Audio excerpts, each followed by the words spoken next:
Hi, I'm Manda McKay. I'm a professional artist, and I'm making these videos to give you tips to help enhance your creativity. In this video, I'm going to talk about some quick warm-up exercises for your brain that will help you sort of shift gears mentally. And I'm talking about simple warm-up exercises, not anything difficult like a word problem or calculus or anything like that.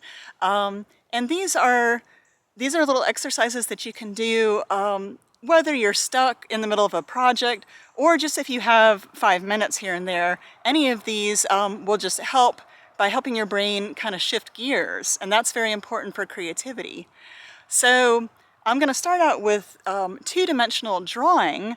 I think most people, well, anyway, most kids love to draw. I've never met a kid who didn't.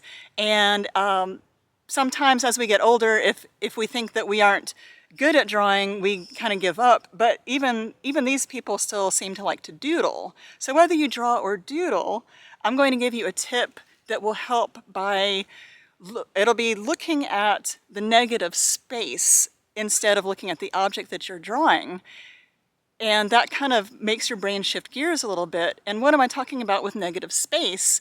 Well, that would be instead of drawing the object that you're looking at, you're just drawing the space around the object or the background around the object. And so I'll give you an easy example.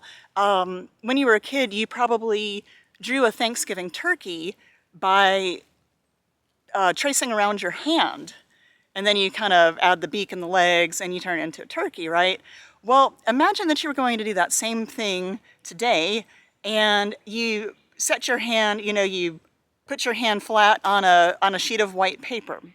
And then you're either going to trace it or draw it on a separate sheet. But instead of drawing or tracing your fingers, you're going to draw or trace the white paper around your fingers and in between your fingers. So not your hand, but you're basically drawing the space around your hand. And like I said, you can either trace or you can draw it on a separate sheet of paper. And honestly, you can even just mentally pretend that you're doing this. But again, you're not drawing your hand, you're drawing the space around your hand, and that's the negative space.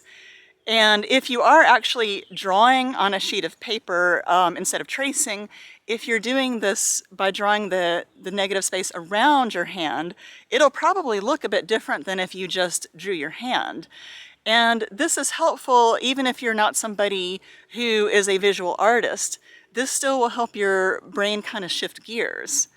And another thing, speaking of drawing or doodling, that will really change the way you're looking at something is if you shift from 2 dimensions into 3 dimensions. And so what I mean by that is instead of drawing or doodling something, you sculpt it. And this basically would mean just something as simple as getting like a can of Play-Doh or something similar. And whatever it is that you would normally be drawing or doodling, see if you can just kind of put it, just make it out of Play-Doh. And, even if it doesn't come close, hopefully it'll be a fun exercise and it'll be using a different part of your brain, supposedly, than if you were drawing 2-dimensionally. And you can also do the reverse, and that's especially helpful if you're an artist or hobbyist and you work in 3 dimensions. For example, maybe you're a dancer, a choreographer, and then you're, making a dance that exists in space in 3 dimensions. Maybe you crochet, maybe you're a jewelry designer, but any of these, you would take what you were going to make in 3 dimensions and try to sketch or doodle it. And again, it doesn't have to be a good result, and you don't have to show anybody, you don't have to do anything with it, but it can just help you kind of see what it is that you're working on in a new light, basically.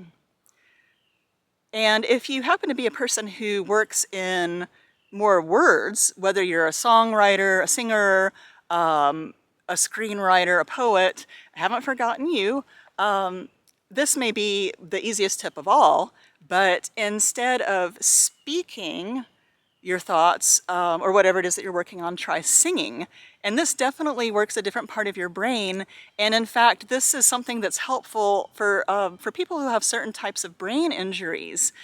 Sometimes they have trouble talking and saying their thoughts out loud, but oftentimes they can sing what they're trying to say, and it actually is a little bit easier for them because it is just working the brain in a different way. So instead of saying something, try singing it. This is extra fun if you have kids around. They'll generally join right in. And then the reverse, once again, maybe you've been working on singing something, so what if you just said it out loud and just spoke it instead of singing it?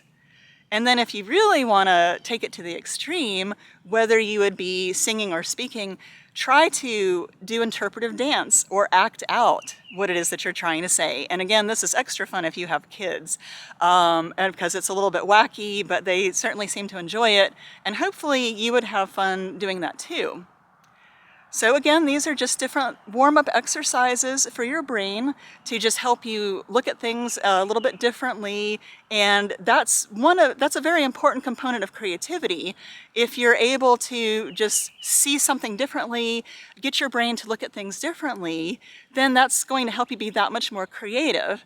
And again, you can either do this while you're in the middle of a project, or you can just do this whenever you have a few minutes here and there, and it's still going to be a good little exercise for your mind. So tell me in the comments what your thoughts are on this. Have you ever tried any of these? Or if you try them now, how does it work out for you?